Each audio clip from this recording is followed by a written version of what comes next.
சினிக்காரன நேயர்களுக்கு வணக்கம். Welcome to the show cine time. இன்னைக்கு நம்ம பார்க்க போற படம் என்ன அப்டின்னா, எங்கள் தங்கம். சமந்தாவோட நடிப்புல எங்கள் தங்கம். எம்ஜிஆர் அவர்களோட டைட்டில்ல வருதே அப்டின்னு நெனச்சுட்டு உள்ள போனீங்க அப்டின்னா, ஆக்சுவலா படம் வந்து பார்த்தீங்கன்னா, இது சமந்தாக்காக செய்யப்பட்ட படம் அப்டிங்கிற மாரி தான் இருந்துச்சு. ஒரு ஃபேமிலி சப்ஜெக்ட் மூவி தான். அதுக்குள்ள இருக்கக்கூடிய இந்த ஆக்ஷன் அப்டிங்கிறது இருக்குல்ல, அது ரொம்ப சூப்பரா இருந்துச்சு. ஃபர்ஸ்ட்டு ஆரம்பத்துல வந்து பார்த்தீங்கன்னா, சமந்தா அவர்கள் வந்து வீட்டுக்கே புடிக்காத ஒரு மருமகளா உள்ள வராங்க. கணவருடைய வீட்டுக்கு தான் போறாங்க. அந்த இடத்துல வந்து பார்த்தீங்கன்னா, ஒரு ஒரு சின்ன மருமகள். அவங்க வந்து "இவ தான் எங்க வீட்டு தங்கம்" அப்படிங்கிற மாரியே ட்ரீட்மெண்ட் நடந்துகிட்டு இருக்கும். அந்த இடத்துல இந்த வீட்டோட தங்கமா நான் மாறணும். இவங்க எல்லாரையும் வந்து நான் வந்து இம்ப்ரெஸ் பண்ணணும் அப்படிங்கிற ஒரு முயற்சியில தான் வந்து பார்த்தீங்கன்னா, சமந்தா வந்து தன்னோட ஃப்ரெண்டுக்கு கால் பண்ணி, "ஏய் நீ இங்க வந்துரு தயவு செஞ்சு. எனக்கு சமைக்க தெரிய மாட்டேங்குது. எனக்கு சமைக்க கத்துக் குடு" அப்படின்னு சொல்லிட்டு அவ்வளோ அழகான ஒரு ஃபன் ஃபேக்டர்லாம் இருக்கக்கூடிய ஒரு படமா தான் ஆரம்பத்தில நகர்ந்துகிட்டு இருக்கு.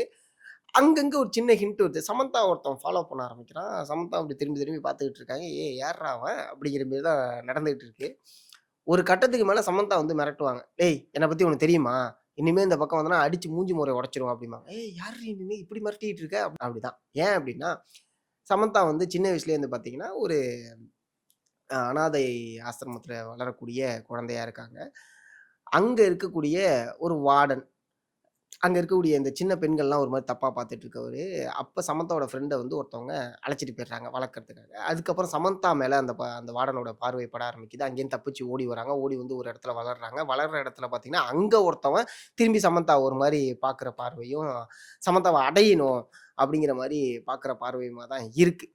அந்த இடத்துல தான் சமந்தாவுக்கு வந்து உதவுறதுக்காக இந்த கர்ணன் அப்படிங்கிற ஒரு கேரக்டர் வந்து வராங்க. அவங்கள ஒரு புரட்சியாளரா தெரிய ஆரம்பிக்கிறாங்க. ஓகே இவங்க ஒரு நல்லவங்களா இருக்காங்க. தைரியமா இருக்காங்க முக்கியமா அப்படிங்கிற ஒரு பார்வை வந்து சமந்தாவுக்கு வந்து அவங்கள பார்க்கும்போது வர ஆரம்பிக்குது.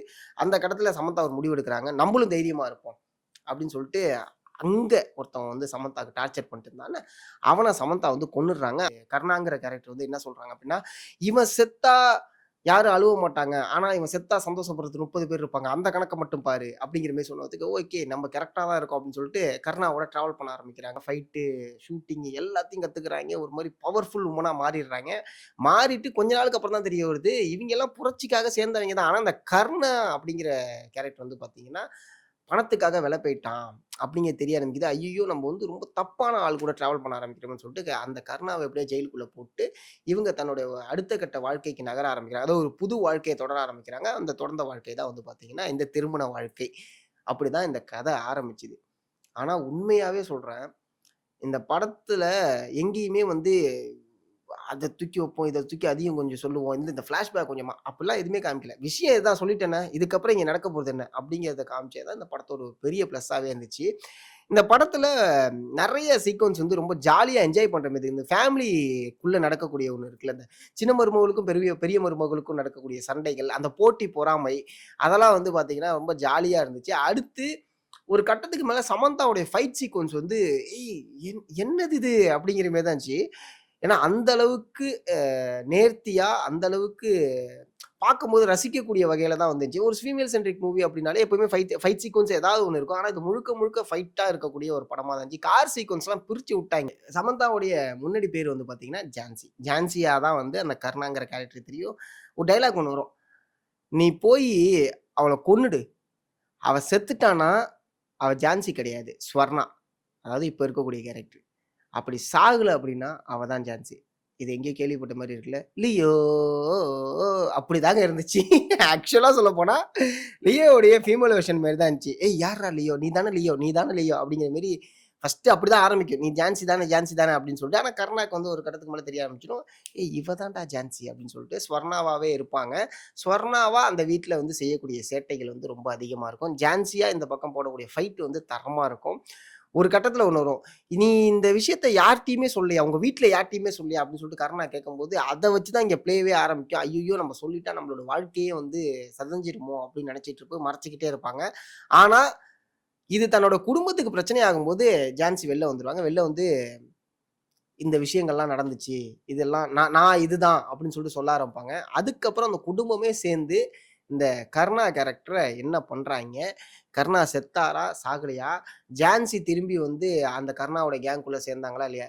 ஏன்னா இது எப்படி மாறுது அப்படின்னா, ஃபீமேல் சென்ட்ரிக் மூவிங்கிறதெல்லாம் தாண்டி இது ஏன் டிஸ்கஸ் பண்றாங்க அப்படின்னா, ஒரு பொண்ணு தனியா இருக்கும்போது என்னென்ன விஷயங்கள்லாம் நடக்கும். ஓகே, இங்க ஒருத்தவன், "நீ வா நான் பார்த்துக்கிறேன். உனக்கு எல்லாமே பண்ணி தரேன். நீ கொஞ்சம் தைரியமா இருக்கலாம்." அப்படிங்கும்போது அவனுடைய இன்டென்ஷனும் என்னவா இருக்கு அப்படிங்கிறது அந்த படத்துல ஒரு டிஸ்கஷனா பண்ணியிருக்காங்க. எங்க அப்படின்னா, கர்ணா ஜெயில்லேருந்து வரும்போது ஒரு விஷயம் ஒண்ணு வரும். "நீ எனக்கானவ ஜான்சி. நான் உன்ன கல்யாணம் பண்ணிக்கணும்னு நெனச்சேன். நீ என்னடான்னா இவன போய் கல்யாணம் பண்ணியிருக்க. அட பாவி! என்னடா காப்பாத்துன கடைசில நீயும்." இங்க அவனுடைய தேவைக்காக பயன்படுத்துறது வேற. நான் வந்து உன்னை இப்படிதான் பார்க்கிறேன் அப்படின்னு காமிக்கிறது இருக்குல்ல. அது ரொம்ப தப்பா தெரியும். இதுதான் சமந்தா வந்து சொல்லியிருப்பாங்க. இவன் ரொம்ப தப்பானவனா இருக்காங்கிறதுனால தான் நான் நகர்ந்து வெளில வந்தேன். சமந்தா ஒரு இடத்துல கையெடுத்து கும்பிடுவாங்க. "என்ன விட்டுரு. என்னோட வாழ்க்கைய வந்து நீ சிதைச்சிறாத." அப்படிங்கும்போது சத்தியம்லாம் பண்ணி அனுப்பிச்சு வச்சுட்டு திருப்பி வருவான். "நீ தான் சத்தியம் பண்ணில. எதுக்கு திருப்பி வந்தன்னு?" கேட்கும்போது, "இல்ல இந்த குடும்பம் குடும்பம்னு சொல்றீல்ல. அது எப்படிதான் இருக்குன்னு பார்க்கலாம்." அப்படின்னு சொல்லிட்டு வந்திருப்பான். அங்கேருந்து ஆரம்பிக்கிற படம் வெடியா வெடிச்சுக்கிட்டே இருக்கு. இந்த அதான் இந்த கார் ஃபைட் சீக்வென்ஸு. அடுத்து இந்த காட்டுக்குள்ள ஒரு ஃபைட் சீக்வென்ஸ் நடக்கும். அப்ப வந்து சமந்தா ஒரு ரியாக்ஷன் ஒண்ணு குடுப்பாங்க. சத்தம் கேட்காம இருக்கிறதுக்கு ரியாக்ஷன் ஒண்ணு குடுப்பாய்ங்க. பிளாஸ்ட்டா இருந்துச்சு. கிளைமேக்ஸ்ல தான் கன்ன வாங்கிட்டு ஒரு ஸ்டண்ட் சீக்வென்ஸ் ஒண்ணு பண்ணுவாய்ங்க பாருங்க. தட்டார் புட்டார், தட்டார் புட்டார்ன்னு. ஏய்! என்னடா இது? சமந்தா வேற மாரி இருக்காங்க. ஆக்சுவலா சமந்தா அதெல்லாம் பண்ணக்கூடிய ஒரு பெர்சன் தான்னு வச்சுக்கங்களேன். பட் இருந்தாலும் இதில பார்க்கும்போது நம்மளுக்கே வந்து, "ஏய்! சரியா இருக்குடா இது. இது தான்டா படம்." அப்படிங்கிற மாரி ஜாலியா என்ஜாய் பண்ணக்கூடிய படமா தான் இருந்துச்சு. ஆக்சுவலா இந்த படத்த ஃபேமிலியோடயும் பார்க்கலாம். எங்கேயுமே வந்து பார்த்தீங்கன்னா, முகம் சுளிக்க வைக்கக்கூடிய காட்சிகளோ, இல்ல இந்த அடல்ட் டயலாக்கோ எதுவுமே இல்ல. ஜாலியா ஒரு குடும்பமே சேர்ந்து போய் உட்கார்ந்தீங்கன்னு வச்சுக்கங்களேன், எல்லாருக்குமான என்டர்டெயின்மென்ட், எல்லாருக்குமான ஃபன் கலந்து இருக்கக்கூடிய படமா தான் இருக்கும். இந்த சின்ன மருமகள், பெரிய மருமகள் டயலாக் ஒரு ஒரு சீக்வென்ஸ் ஒண்ணு அதுல ஒரு விஷயம் நடக்கும். என்ன அப்படின்னா, இந்த சின்ன மருமகள் வந்து வீட்ல எல்லாருக்குமே தங்கமா இருக்கக்கூடிய பெர்சனா இருக்கிறதுனால, யார் யாருக்கு என்னென்ன வேணும். அங்க இருக்கக்கூடிய மாடு ஒண்ணு பால் கறக்கிறதுக்காக சொர்ணா கேரக்டர் போகும்போது, "நீங்க வெளியூர்ல உங்கள இந்த மாடு பக்கத்துல உடாது.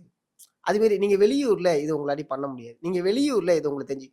ஒரு மாரி, "ஏய் என்னடா எல்லாத்துக்குமே இத சொல்லிட்டு." சமந்தா ஒரு மாரி டென்ஷன் ஆயிடுவாங்க. எல்லாத்துக்கும் இது பண்ணிக்கிட்டே இருக்கா. நான் தான் நம்பர் 1 இருக்கணும். நம்பர் 1 இருக்கணும்னு அங்க வார்த்தைய பயன்படுத்தலனாலுமே, அது எப்படி இருக்குன்னா, இவ இப்படி பண்றா? இவளோட நான் பெஸ்ட்டா இருக்கணும்னு காமிக்கணும். அப்படிங்கிற மாரி சிறந்த பெண்மணியா இருக்கணும் அப்படிங்கிற காமிக்கிற மாரி தான் ஃப்ரெண்ட் ஆச்சு. அந்த ஃப்ரெண்ட் கேரக்டர் உண்மையா சொல்லப்போனா படத்துல சூப்பரான கேரக்டருங்க. சமந்தா எந்த அளவுக்கு பெர்ஃபார்மன்ஸ் பண்ணியிருக்காங்களோ, அதுக்கு ஈக்குவலா அவங்களுடைய ஃப்ரெண்ட் கேரக்டர் வந்து பார்த்தீங்கன்னா, சூப்பரான ஒரு பெர்ஃபார்மன்ஸு. சமைக்கிற விஷயங்கள் மட்டும் கிடையாது. அவங்க 2 பேரும் சேர்ந்து செய்யக்கூடிய அந்த கிரிமினல் பார்ட்னர்ம்பாங்கல்ல. ஸோ அந்த மாரியான கிரைம் பார்ட்னர் அப்படிங்கிற மாரி இவங்களும் அதாவது அந்த சமந்தாவோட ஃப்ரெண்ட் கேரக்டரும் சமந்தாவும். ஸோ அப்படிதான் இந்த படமுமே வந்து முழுக்க முழுக்க இவங்களால மட்டுமே நகருது, இவங்களால மட்டுமே நகருதுன்னு இல்லாம, எல்லாராலயுமே நகரக்கூடிய ஒரு படமா தான் வந்து பார்த்தீங்கன்னா, எங்கள் தங்கம் இருந்துச்சு. எங்கள் தங்கம்ங்கிற பேரு கரெக்ட்டா இருக்குமா? அப்படின்னு கேட்டா, முடியும்போது எங்கள் தங்கம் அப்படின்னு போடுவாங்க டைட்டில் கார்ட. அது ஆக்சுவலா ஏன் அப்படின்னா, அந்த குடும்பமே சேர்ந்து இது எங்க தங்கம் அப்படின்னு சொல்ற விதமா தான் இருந்துச்சு. அந்த ஒரு ஒரு சீன் ஒண்ணு பார்த்திருப்பீங்க. அது வந்துட்டு ஸ்னிக் பீக்லயும் வந்துச்சுன்னு நெனைக்கிறேன். என்ன அப்படின்னா, அந்த துளசி மாடத்துல வந்து ஆர்த்தி எடுத்து, பொட்டு வச்சு, இந்த மங்களம் பாட வைக்கிறதெல்லாம் இருக்குல்ல. இது அவ்ளோ சூப்பரா இருந்துச்சு. கிளைமேக்ஸ்ல அது அப்படியே வேற மாரி நடக்கும். அதுவுமே வந்து பார்த்தீங்கன்னா, கரெக்ட்டா இருக்கும். இதுல ஸ்பாய்லர் அப்படிங்கிறது நம்ம சொன்னதுல எதுவுமே கிடையாது. ஏன்னா, இதெல்லாம் கதை அவ்வளோதான். ஒரு ஃப்ளாஷ்பேக் இருக்கக்கூடிய சமந்தா இப்ப என்ன பண்றாங்க? அதுலேருந்து மீண்டு வராங்களா? இல்லையா? அப்படிங்கிறது தான். இது நம்ம பாஷாலயே பார்த்துருப்போம். நீங்க உங்க பேர் என்ன? அப்படின்னதுக்கு டடான் டான் அப்படின்னு ரஜினி சாருடைய சில் அவுட் ஷாட்ஸ்லாம் போடுவாங்கல்ல. நெகட்டிவ் ஷாட்ஸ்லாம். அது மாரி இதுல போடல. பட் அந்த இதுதான்னு வச்சுக்கங்களேன். அந்த பாஷா பேட்டர்ன், லியோ பேட்டர்ன்ல வந்த ஒரு படம் தான். ஏன்னா ஃபர்ஸ்ட் ஹாஃப்லயே எங்களுக்கு தெரிய வந்துச்சு. இது நாங்க எங்கேயோ பார்த்துருக்கோமே. ஓகே இது ஒரு ஃபீமேல் சென்ட்ரிக்ல பார்ப்போமே. லியோ ஃபீமேல் வெர்ஷன்ல பார்த்தா எப்படி இருக்கும்? அப்படிங்கிற மாரி தான் இருந்துச்சு. பட் ஜாலியான ஒரு படம். எங்கேயுமே நம்மளுக்கு போர் அடிக்கவே அடிக்காது. செகண்ட் ஹாஃப்ல மட்டும் அந்த ஸ்டார்ட்டிங் கொஞ்சம் அப்படியே லைட்டா இழுக்கும். பட் திரும்பி அவங்களோட ஜோன்க்குள்ள வந்துட்டாங்க. என்ன முக்கியமா இதுல போர் அடிக்காம இருந்ததுக்கான ரீசன் அப்டின்னா, அந்த குடும்பங்கள் இருந்ததுனால, கொஞ்சம் ஜாலியா அங்கங்க போனனால போர் அடிக்கல. அண்ட் ஃப்ரெண்ட் கேரக்டர் உள்ள வந்ததும் ஒரு பெரிய ப்ளஸ்ஸா தான் இருந்துச்சு. அதனால போர் அடிக்கல. இல்ல இவைங்களெல்லாம் தூக்கியிருந்தாங்கன்னு வச்சுக்கங்களேன், என்னடா இது ரொம்ப போட்டு போர் அடிக்குதே! அப்படிங்கிற மாரி மாறியிருக்கும். ஸோ அதுதான் நம்மளுடைய எங்கள் தங்கம். ஸோ இந்த படத்த இதுவரைக்கும் நீங்க பார்க்கல அப்படின்னா, தயவு செஞ்சு போய் தியேட்டர்ல பாருங்க. அண்ட் ஃபேமிலியோட கண்டிப்பா பார்க்கலாம். எங்கேயுமே உங்கள வந்து டிசப்பாயின்ட்மென்ட் பண்ணாது. இந்த வாரத்துல வந்த ஒரு நல்ல படமும் கூட. ஸோ இதே மாரி இன்னொரு படத்தோட உங்களை வந்து சந்திக்கும் வரை உங்களிடமிருந்து விடைபெறுவது நான் சதீஷ். நன்றி, வணக்கம்.